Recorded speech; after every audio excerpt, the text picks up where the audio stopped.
I expect Kendra to be fat, but she isn't.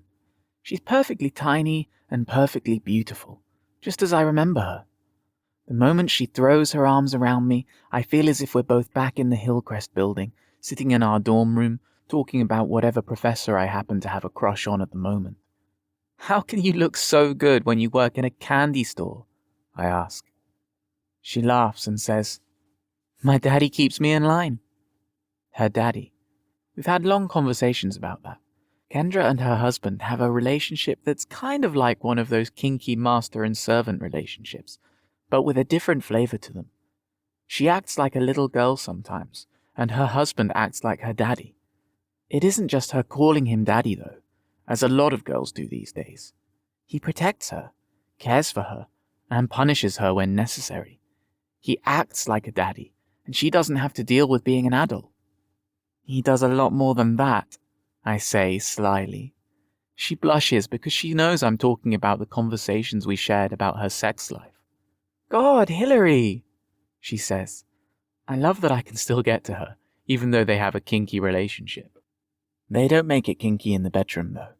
I mean, they don't pretend he's having sex with his real daughter. I don't know how I would feel about that. A lot of what she says intrigues me, and one of the things I'm most looking forward to about living in the same town as Kendra is learning about it. I have to admit, when she first talked about it, she talked about being submissive to a dominant partner, and I like that idea.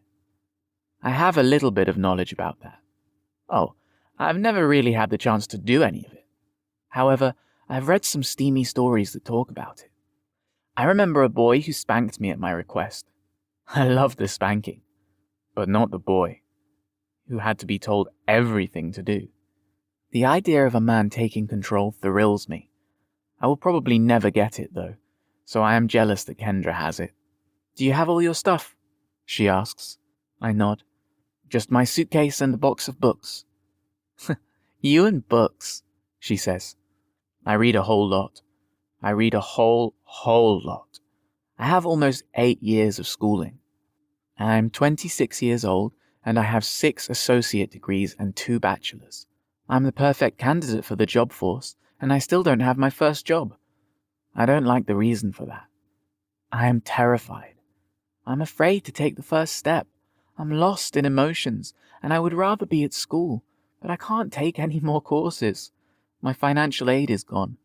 I have a great number of degrees and a lot of debt.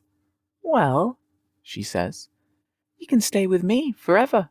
Arthur says it's about time we use the extra bedroom, so he's got no problem with it either. This is a big favor, Kendra, I say. I don't know how I'll ever thank you. Are you kidding?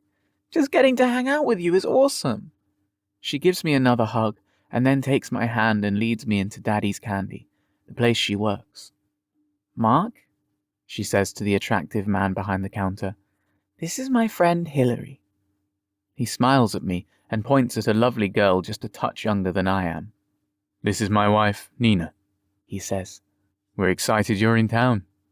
Thank you, I say. Nina rushes over and gives me a hug. Everyone is so warm and friendly.